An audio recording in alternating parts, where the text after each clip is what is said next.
तो स्वागत है आपका एडेक क्लासेस में। यहाँ हम आपको एनसीईआरटी के चैप्टर्स को आसानी से समझने में मदद करते हैं। चलिए आज के इस चैप्टर को बहुत ही जल्दी और आसानी और सरल भाषा में समझते हैं।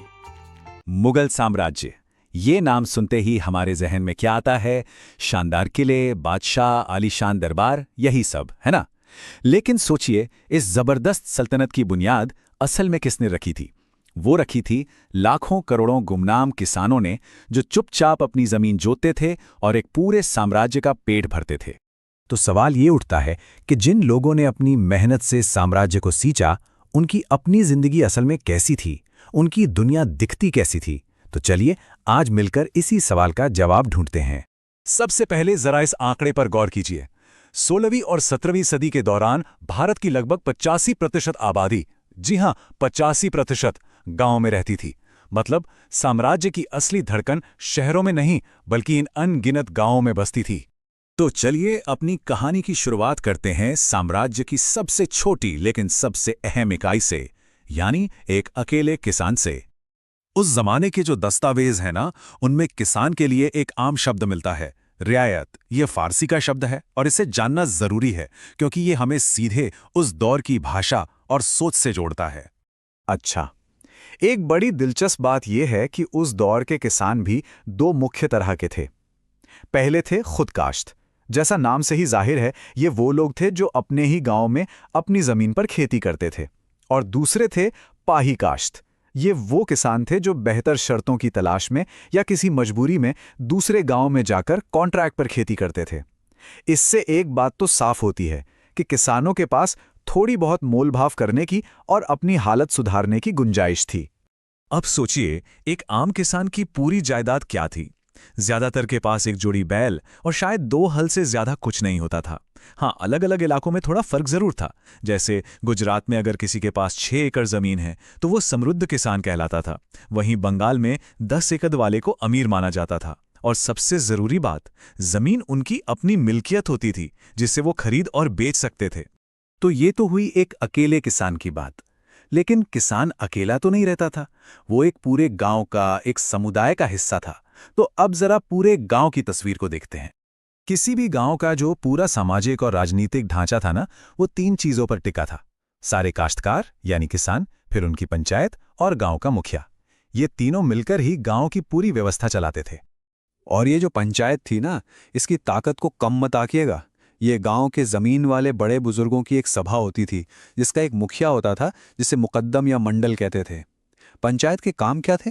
अरे सब कुछ। गांव के पैसे का हिसाब रखना, सरकारी अफसरों की आवभगत करना, कहीं कोई छोटा मोटा बांध बनवाना, सब पंचायत देखती थी। और हाँ, सामाजिक कंट्रोल भी पूरा था। कौन अपनी जाति के हिसाब से चल रहा है, कौन नहीं, ये सब पंचायत तय करती थी। नियम तोड़ने वालों पर जुर्माना लगा सकती थी, यहां तक कि गांव से निकाल भी सकती थी।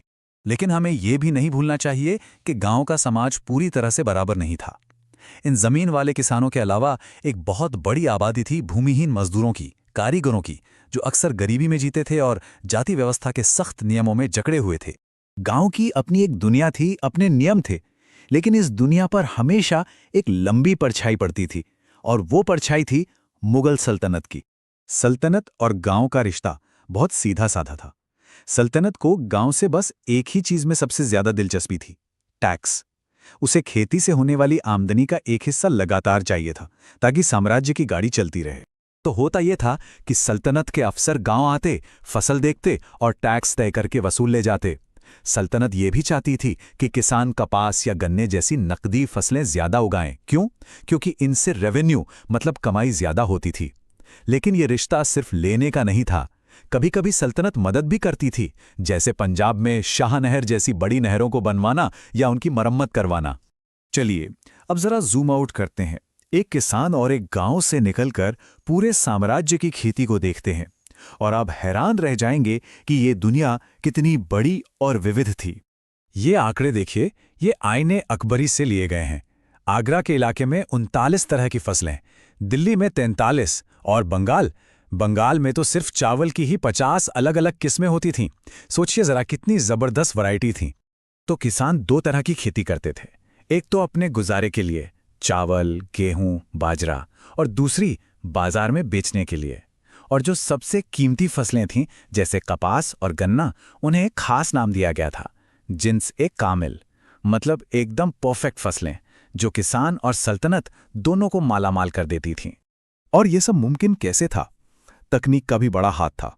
देखिए, खुद बादशाह बाबर ने अपनी किताब बाबरनामा में लिखा है कि कैसे लाहौर के आसपास उन्होंने लोगों को रहट यानी पर्शियन व्हील का इस्तेमाल करते देखा। कैसे बैल पहिया घुमाते थे और कुएं से पानी निकलकर खेतों तक पहुंचता था। और ये देखिए, ये तस्वीर बिल्कुल वही दिखा रही है जिसका जिक्र बाबर ने किया था।